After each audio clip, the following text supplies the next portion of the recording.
Kitaaba Gumaa Barreessaan Dagaagaa Jimaa Haroo Dhiyeessaan Sagalee Fu'aad Awwal. Kitaabni Gumaa jedhu kun torbeetti guyyaa tokko kamisa yeroo hunda kan isiniif dhiyaatu yommuu ta'u, chaanaalii Sagalee Kitaabaa jedhu subscribe, follow, share gochuudhaan chaanaalii keenya jajjabeessaa, maatii chaanaalii keenya ta'aa. Kitaaba Gumaa jedhu kanas bitachuudhaan barreessitoota keenya haa jajjabeessinu. Dubbisa gaarii.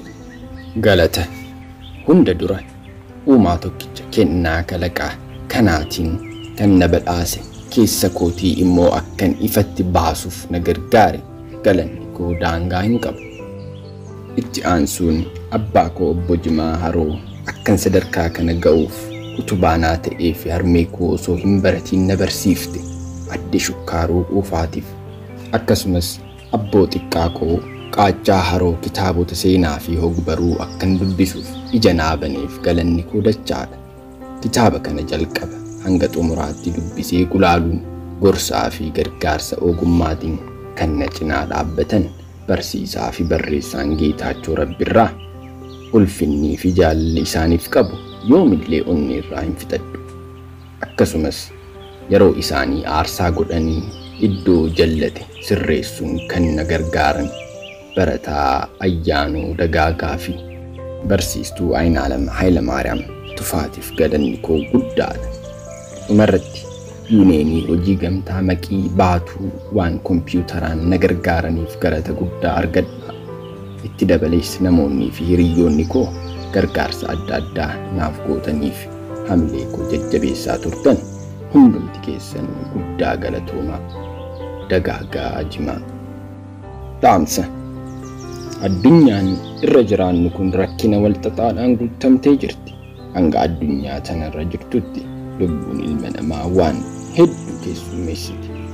Gaddaa fi gammachuu, kolfii fi boo'ichi, nagaa fi waraanni, argachuu fi dhabuun hunduu guuteera. Addunyaa shiraan guutamte tanarratti dabnii fi gidiraan ilmaan namaa walirratti hojjetan lakkoofsa hin qabu. Tokko tokko irratti olaantummaa agarsiisa. Cunqursee, dhiitee, garbicha ofii godhee akka hin guddanne mataa keessa gadi quufa. Olaantummaan mana irratti ijaaree itti lallaba. Kun lammiilee cunqurfamoo ta'an keessatti xiiqii uuma. Gadoo kuusanii akka qabsoo hadhaa godhaniif dirqamu. Afaan Oromoo afaan hacuucamaa ture keessaa tokko.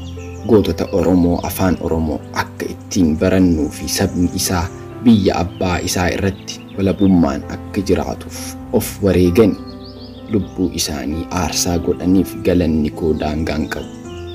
Jannanni gootota sanii dambii haa magarsu. Afaan Oromoo afaan hojii fi barnootaa ta'uun guddina afaanichaaf adda dureedha. Garuu hogbarruu afaan Oromoo akka miciree gammoojjii quucaaree guddinni isaa nama sodaachisa. Dacheen Oromiyaa beektotaa fi hayyoota hedduu osoo qabdu hojiin hogbarruu quucaruun ilmaan ishee jirumoo gaaffii jedhu keessa nu galcha. Dhiigaa fi lafeen gootota keenya irra ciifnee yoo hirribaa dammaqu dadhabnuun ekeraa gootota kaleessa qabsoo hadhaa godhanii nutti iyyiti. Dhiigni isaanii cubbuu nutti ta'a. Anas isuma kanatu hirribaa na birbinyeesse. Akkan gumaa kalaqu na taasise. Hogbarruu Oromoo reefuu hirribaa dammaqe ija banatuuf tuqaa tokkollee yoo ta'e gumaan tokko jedhee jira. Gumaa waliin baay'een dhiphachaa ture. Akka nama maraatee kophaa koo guyyaadhaan osoo deemu ofitti odeessee jira. Halkan abjuudhaan na birbinyeessaa ture. Gumaan sammuu koo keessatti godaannisa ta'ee yeroo dheeraadhaaf na waliin jiraate. Akka dubartii ulfaa waliin cinqamee ciniinfachaan ture. Har'a gaafa ga'oo narraa adda baate saba bal'aa bira geessee kan sabaa taatee jirti. Gumaan xiiqiidha. Xiiqiin dammarra mi'oofti. Xiiqiin qabsoo hadhooftu gaafatti. Waan xiiqan bira ga'uuf hirribni nama hin fudhatu. Xiiqii ba'uuf halkan dukkana keessa, guyyaa aduu keessa, bosonaa fi hurruma labdee xiiqii baata. Gumaanis akkasuma. Gumaan kuusa gadooti. Haloodha. gubaa akka madaa qubaa akka madaa mogolee kan ciisa namaaf hin kennine kan nama hin teessifne kan gubee nama kaasu yaadni nama gubee osoo deeman taa'ani osoo deeman mugan boqonnaa namaaf hin laatu gumaan ilaa fi ilaameedha fuullee sabni beektoonni xiqqaa fi guddaan keessatti of laalu gumaan dhugaadha dhugaan ni qallatti malee hin cittu jiruudha seenaa aadaa duudhaa saba kiyyaati dhumarratti kitaaba kana keessatti moggaasni taatotaa fi seenaan isaa eenyuyyuu ni laallatu kalaqa sammuu kootiiti dubbisa gaarii gumaa wajjin Dagaagaa Jimaa Haroo heerri uumaa waaqni uume hin dabu hin cabu baree dhihuun dhihee bari'uun dabareesaa osoo hin dogoggorre wal jijjiira yoomiyyuu hin geeddaramu duris jira har'as jira borus itti fufa guyyaan halkanaa'ee dukkanni wal yaabee waan nama nyaatu fakkaata guyyaan saa kan dilbatatti bari'u ture dukkanni ijji namaa waliin argine sun yeroo isaa xumuree ifaaf dabaree gadi dhiisuuf jedha dukkanni wal guuree godaanaa jira biftuun ba'uuf qabsoorra jirti sa'aatii namni hunduu hirribaa dammaqee hojii itti jalqabu mo'ataan halkan guutuu yaadaan cinqamaa hirriba malee kan bule ol jedhee safuu ajaa'iba barana jedhe hawuusaa isaa hurgufaa maal taate jedheen hiriyyaan isaa abdiisaan haalli isaa isa dhibnaan abjuun bara beelaa buddeen jetti jedhan miti jedhee callise maaltu uumame ree jedheen abdiisaan dubbiin akka ifuuf barbaade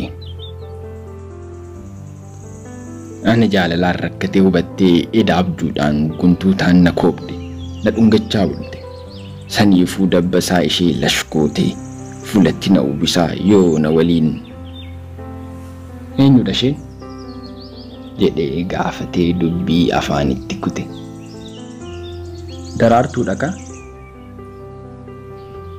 hin baaciin intala tana jaalachuun ni dhaqqabda garuu jaalalaaf hin sardamiin nuti barattoota imaltuu daandiirraa kan gufuu fi qorumsa hedduun eeggatu kanaafuu jaalalaan dura wantoonni bakka argachuu qaban jiru yeroo keenyatti fayyadamnee hojjechuu qabna qabeenyi maatii keenyaa dhumuu danda'a kanaaf yeroo qabeenyi jiru kanatti fayyadamnee barachuu qabna galma gahiinsa keenyaaf yeroon isaa ammuma takka jabaatanii hojjechuu yookaan cimanii barachuun dirqama keenya galma barbaadamu yoo geesse immoo si osoo hin taane isaantu si barbaada jedhee abdiisaa fi mo'ataan barattoota abdiisaan barataa kutaa 10ffaati bara dhufu yoo carraan godheef barnoota olaanaa deema mo'ataan barataa kutaa 9ffaati maatii isaanirraa adda bahanii barnoota isaanii magaalaatti hordofu isaan lachuu mana tokko keessa jiraatu waan wal jaalataniif dhimma isaan dhibde mara waliin mari'atu walittis qoosu waliinis taphatu mo'ataan waan qalbiin isaa hawwite hiriyyaa isaatti hime malee abjuun inni abjote hin turre intala dorgommii keessa galee kan ofii godhachuu barbaade ishee jaallachuuf kan fiigan lakkoofsan qaban manattis abdiisaa waliin anatu gaafata irratti wal mormu kun immoo mala inni isa of irraa dhaabuu danda'a jedhee halkan guutuu xiinxalaa bule akka inni jaalala isheetiin hedduu miidhame jedhee yaadu fedheeti garuu gorsi inni itti hime yaaddoo biraa isatti dabale mo'ataan galaana yaadaatti seenii daakuu jalqabe galma gahiinsa jecha abdiisaa ture mataa isaa keessa naannee sobduu ofii isaati jaalatee beekaa anaan hin jaallatin jedha yeroo kaan anatu gaafata jedha kun amma anaa yaadeeti kan na gowwomsu silaa biyya keenya keessatti wanti hojjetamuu fi kan dubbatamu walitti hin dhufu. Ani eenyu gadi warri na hin geenye jaallatanii qabu jedhee yaada wal faalleessuun lakki Abdiisaan waa argeeti malee natti daba hin yaadu jedhee of to'achuu yaala. Mootaa qaama isaatu achi jira malee qalbiin isaa deemte fagaattee jirti. Yaada korsiisee buusee korsiisuu itti fufe. Ofumaan of gaafata, ofiif deebii laata. Kun gaalee ta'e rarra'ee harkaa bada. Kun mormii horata. Yaadni fuudhee osoo asiif achi ittiin gulufuu sagaleen guddaan beekaa jedhu gurra isaa bu'e. Abdiisaadha. Oo jedhe.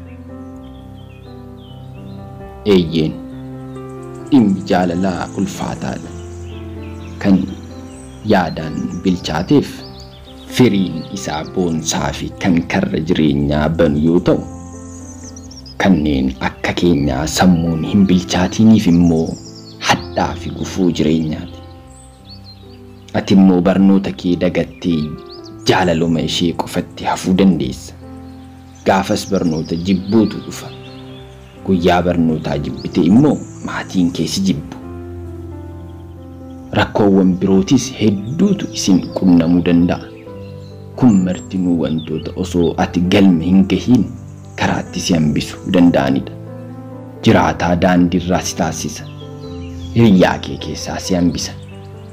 Hawaasaan jibbamta.